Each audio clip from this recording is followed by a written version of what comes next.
Hey guys, welcome back to my channel. Hope you all are good and healthy. इस video में आपके साथ share करने वाली हूँ साइंस का लेसन प्लान, जिसका टॉपिक है आपका भोजन या कहाँ से आता है। ये क्लास 6 NCERT का फर्स्ट चैप्टर है। विषय आपका विज्ञान, उपविषय जीव विज्ञान, अवधि आपकी 40 मिनट, चक्र प्रथम। और वही स्टार्टिंग उसकी वैसे ही होगी, पहले विद्यालय का नाम पड़ेगा, फिर छात्र अध्यापिका या छात्र अध्यापक आप जो भी होंगे उसके अकॉर्डिंग अपना नाम डालिएगा। डेट आप जिस दिन पढ़ाने जाएंगे वो डालिएगा, इसलिए मैंने उसे ब्लैंक रखा हुआ है। नेक्स्ट है आपका सामान्य उद्देश्य। 5 सामान्य उद्देश्य आपको लिखने हैं जो कि आपके सब्जेक्ट से रिलेटेड होंगे। तो ये सेम रहेगा, चाहे मैथ्स हो, चाहे फिजिकल साइंस हो, चाहे बायोलॉजी हो, सब में सेम रहेगा कि छात्रों में विज्ञान विषय के प्रति रुचि उत्पन्न करना, छात्रों में वैज्ञानिक दृष्टिकोण का विकास करना, छात्रों में चिंतन शक्ति का विकास करना, छात्रों में तर्क शक्ति का विकास करना, छात्रों में वैज्ञानिक दृष्टिकोण का विकास करना। ओके, उसके बाद आएगा आपका विशिष्ट उद्देश्य। विशिष्ट उद्देश्य में पहला आपका है ज्ञानात्मक उद्देश्य। पहला जो ज्ञानात्मक है, इसमें क्या होता है कि बच्चे सिर्फ जान सके, इसका ये उद्देश्य होता है कि उनको सिर्फ मोटा मोटा पता हो जाए चीज़ें। तो बच्चे पौधों से प्राप्त भोजन के बारे में जान सकेंगे। और दूसरा है बच्चे जानवरों से प्राप्त भोजन के बारे में जान सकेंगे। ठीक। फिर भावात्मक उद्देश्य हो गया कि बच्चे पौधों से भोजन कैसे प्राप्त होता है यह समझ सकेंगे, और बच्चे जानवरों से भोजन कैसे प्राप्त होता है उसके बारे में वो समझ सकेंगे। उसके बाद आपका है क्रियात्मक उद्देश्य। बच्चे भोजन कहाँ से प्राप्त होता है समझकर जीवन में उपयोग कर सकेंगे। क्रियात्मक में क्या है कि अब उसे वो अप्लाई भी कर सके अपनी लाइफ में, कहीं पर अगर वो उनको कहीं ना कहीं वो चीज़ काम आ जाए।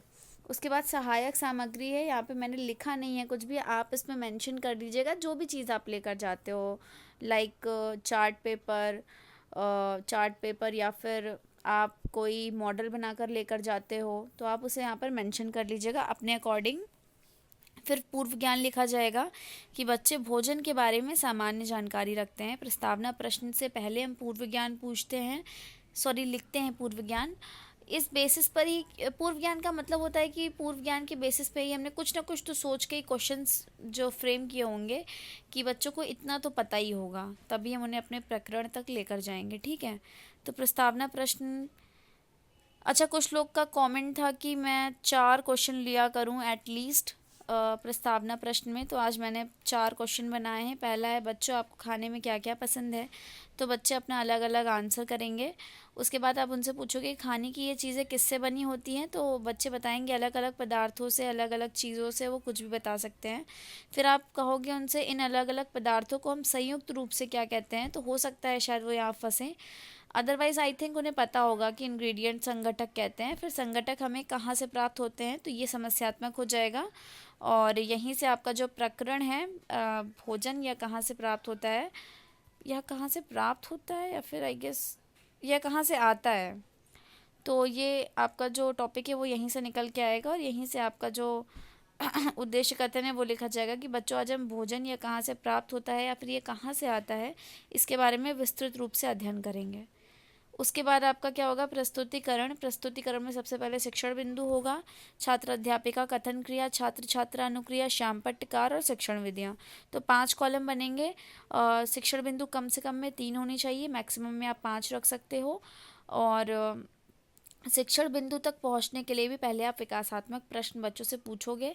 पहला तो उनका अटेंशन सीख करने के लिए, दूसरा जानने के लिए कि उन्हें क्या कुछ पता है कि नहीं इस शिक्षण बिंदु के बारे में।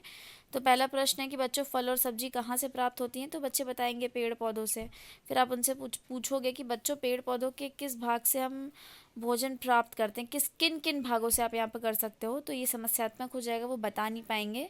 विधि आपकी प्रश्नोत्तर विधि, और यहीं से आपका जो पहला शिक्षण बिंदु है पौधों से प्राप्त होने वाले भोजन की व्याख्या वो स्टार्ट हो जाएगी। ये पूरी व्याख्या दी हुई है, ये आप नोट कर लीजिएगा।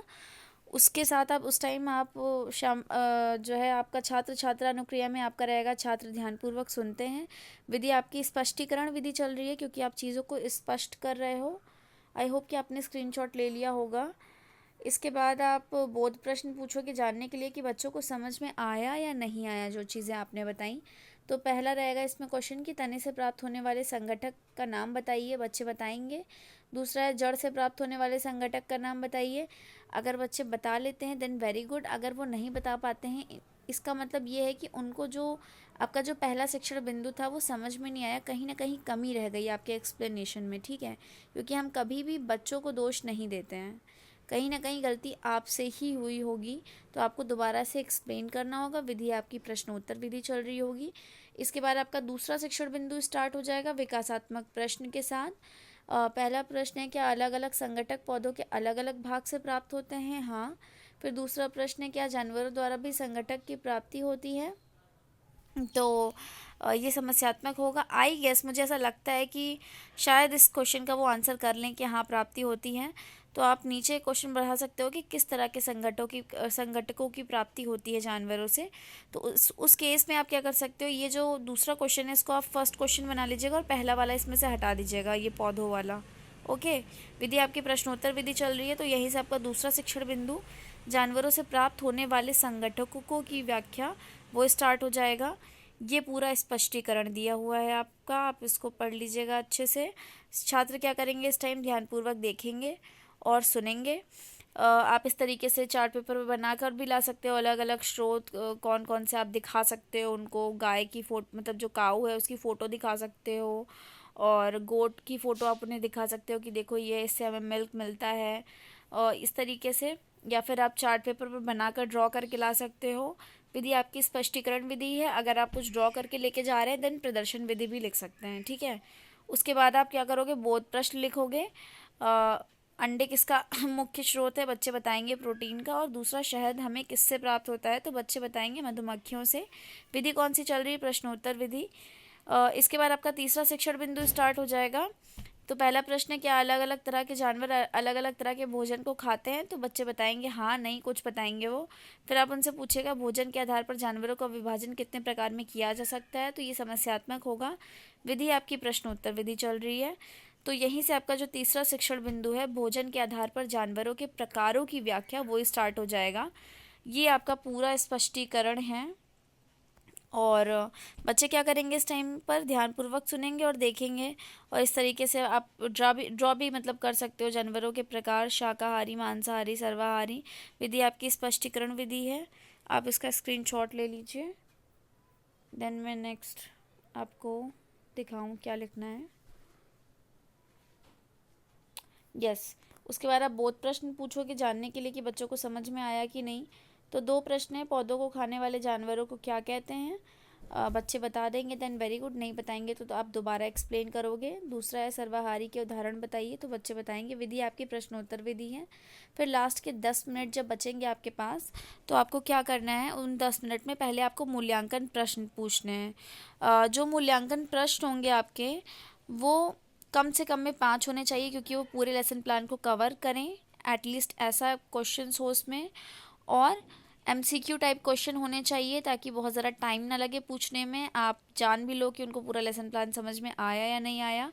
तो यहाँ पे मैंने 5 क्वेश्चन लिए हैं। पहला है, संगठक किसे कहते हैं? दूसरा है, जड़ से मिलने वाले संगठकों के नाम बताइए। तीसरा है, अंडे हमें किससे प्राप्त होते हैं? चौथा है, शाकाहारी को परिभाषित कीजिए। पांचवा है, मांसाहारी का उदाहरण बताइए, ठीक है। तो ये 5 प्रश्न हैं। उसके बाद आप क्या करोगे, उनको गृह कार्य दोगे। गृह कार्य में आपको कम से कम क्वेश्चंस देने होंगे, ताकि क्योंकि उन्हें दूसरे सब्जेक्ट में भी होमवर्क मिला होगा, तो आप उन्हें कोशिश करिए कम से कम क्वेश्चन दीजिए। और ऐसे एमसीक्यू टाइप क्वेश्चन मत दीजिए, ऐसे क्वेश्चन दीजिए जिसमें उन्हें थोड़ा सा दिमाग लगाना पड़े, थोड़ा सोचना पड़े। तो पहला प्रश्न है इसमें, पौधों द्वारा हमें भोजन किस प्रकार प्राप्त होता है? उदाहरण सहित बताइए। तो इसमें बच्चों को थोड़ा दिमाग लगाना पड़ेगा। दूसरा है, भोजन के आधार पर जानवर कितने प्रकार के होते हैं? विस्तार से बताइए। तो ये 2 क्वेश्चन है, इसमें उन्हें थोड़ा दिमाग लगाना पड़ेगा, थोड़ा अच्छे से समझ के देना होगा आंसर। और अगर उन्हें कोई कन्फ्यूजन होगा तो वो नेक्स्ट डे आके आपसे पूछ भी सकते हैं उन चीज़ों को, ठीक है। So this is it guys. I hope कि वीडियो आपको अच्छा लगा होगा, लेसन प्लान आपको समझ में आया होगा।